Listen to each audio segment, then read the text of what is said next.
custody. You've heard of people getting pulled over for being drunk behind the wheel. Well, what about being high behind the wheel? It happens more than you think. In states where recreational use of marijuana is now legal, researchers say the number of fatal crashes involving pot have actually doubled. Now we are uncovering what police are seeing in Central Virginia and how they respond to drug drivers who are potentially putting you in danger on the road.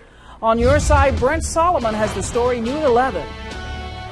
This fell asleep with a needle in his hand, ran into my car. Could this be real? He's got his daughter in the back seat. One driver posting the video on social media, claiming his commute in Atlanta went horribly wrong after being hit by a drug driver. You do it? How much you think you got on you? Similar scenarios are happening here in Central Virginia. For purposes of this report, let's call this guy Neil.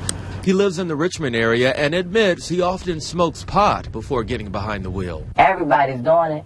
Babysitters, doctors, lawyers. He says he wasn't high at the time of our interview. Let's say if I'm going to drive at least an hour, I'm going to smoke some marijuana.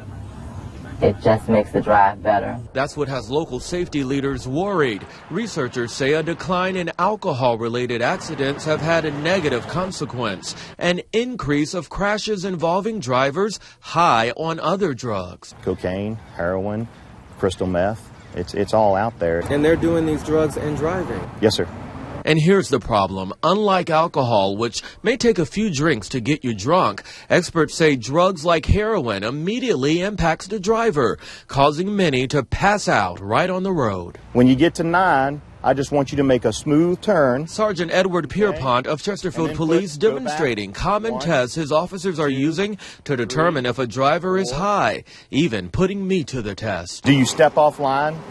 Do your heels not touch the toe? Drug drivers are being ordered off the roads, charged with DUI as they sober up in jail. And check this out. It doesn't have to be an illegal drug. You can be under the influence of a prescription that's left you too high to drive. Even though you may be taking it legally, behind the wheel of a vehicle, it could affect your coordination and your reflexes to the point that you are considered impaired and you would be in violation of the law. In Chesterfield, Jefferson Davis Highway tops the list of DUI arrests with multiple cases this year. South Chippenham Parkway near I-95 isn't far behind.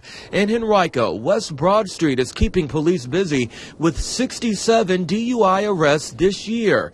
And in Richmond, Hull Street is a drunk and drug driving hotspot. Neil says he's never caught a charge and just doesn't see the problem driving high. I become the car. I can feel the road. I'm doing the speed limit. I may do 5 miles over and just cruise the whole way. You may feel comfortable behind the wheel, but you also could be impaired. Which is causing crashes nationwide, many of them fatal, at the hands of a driver who only wanted a fix. You have marijuana in the car? Oh, sir. Are you around it tonight? The reason why I'm asking is because I smell it. On your side, Brent Solomon, NBC 12. Last year, Virginia State Police made nearly 4,800 arrests of drivers considered too drunk or too high to be behind the wheel.